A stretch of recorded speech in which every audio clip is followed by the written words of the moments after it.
Télé 24 Live, votre réseau d'information.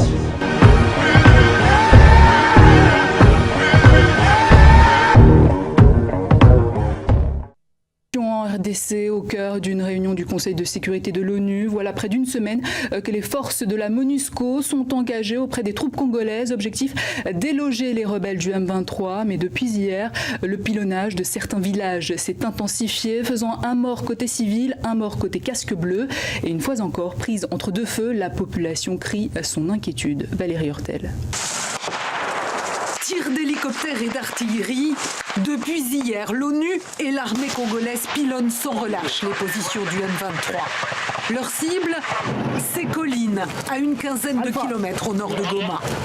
C'est depuis ces hauteurs que les rebelles bombardent la ville depuis une semaine.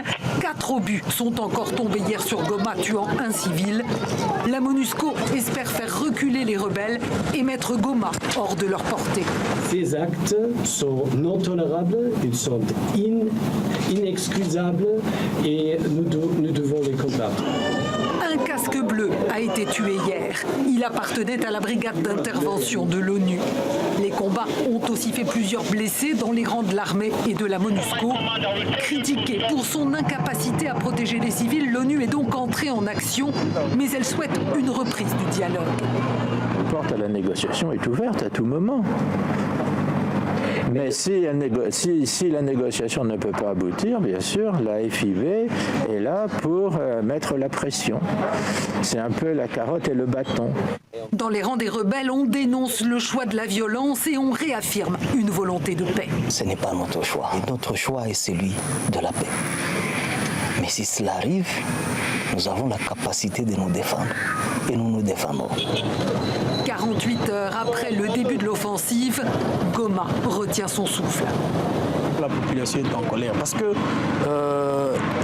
elle est embarrassée. Elle ne sait pas si elle va pour la guerre, elle doit se préparer à subir la guerre ou si elle doit s'attendre à la paix. Nous sommes fatigués avec cette guerre et nous voulons que la MONUSCO et la brigade qu'ils ont envoyée qu'ils puissent réagir.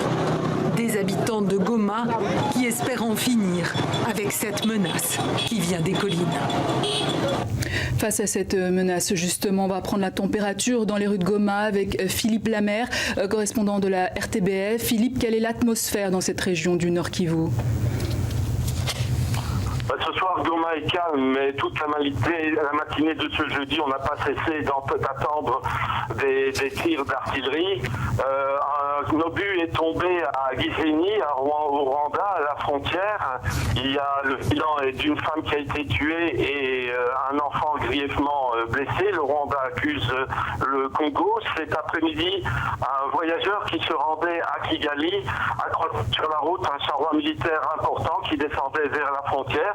Alors peut-on s'attendre à une réaction musclée ou simplement une gesticulation il est trop tôt pour le dire.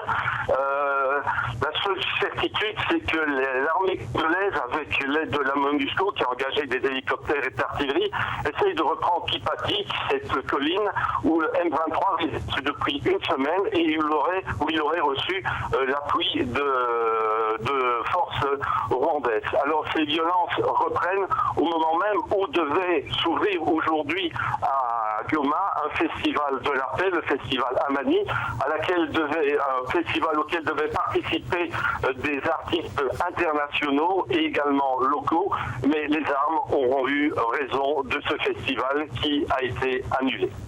Philippe Lamère, merci beaucoup. Et j'ajoute que le Rwanda a bloqué ce mardi une demande franco-américaine de sanctions contre 2 responsables du M23, ce qui fait dire à l'ONU que Kigali soutiendrait militairement les rebelles. L'ONU qui vient par ailleurs de constater des tirs d'artillerie rebelles sur le Rwanda, une position rwandaise qui reste donc visiblement très floue pour le moment.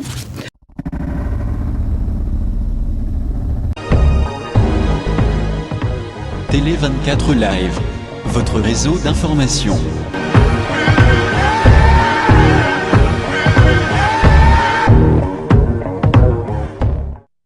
Restez branchés sur www.tele24live.com.